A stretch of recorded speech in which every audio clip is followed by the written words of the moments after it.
signals the big picture, and then you continue inventing.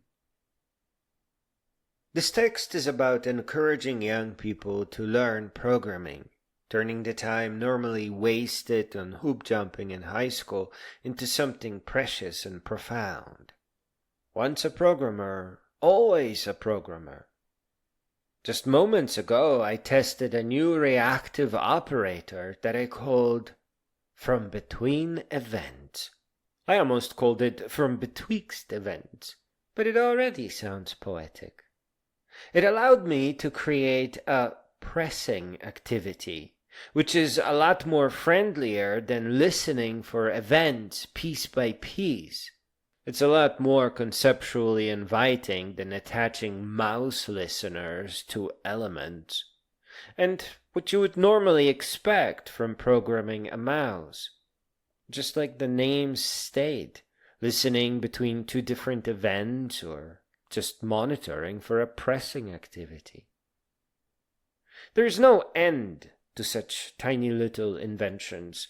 You slowly build a huge library of useful blocks that you can snap together in various contexts.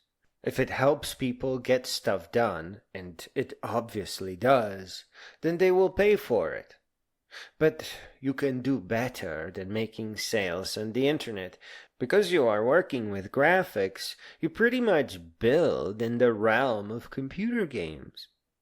And you can release a handheld visual programming environment on an Android handheld usually meant for gaming.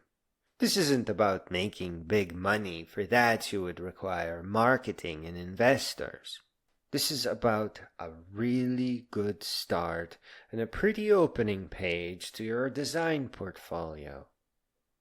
You basically start your programming career with a code boy moment. And that's an incredible thing to achieve.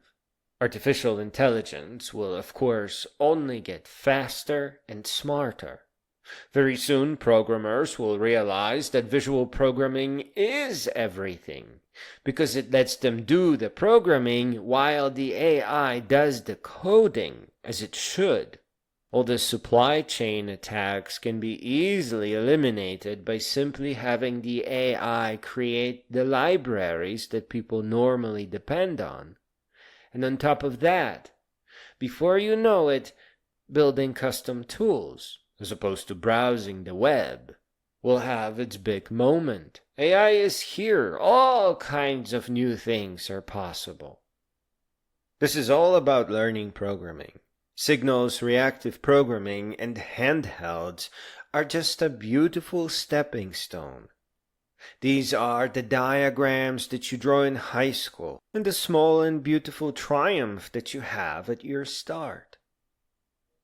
The bigger question is, where do you go after you master signals, reactive programming, and some creative ways of sharing your software? Across all the years you spend on studying and mastering programming, you are sure to discover that some of your personal curiosities always return to you.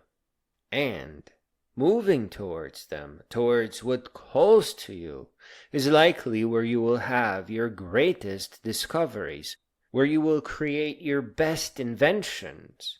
Because what calls to you predisposes you to take those precious extra steps that few others, if any, will have the curiosity for.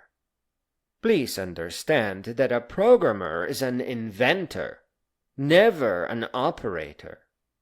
You are always building your own way forward, always inventing, and always growing.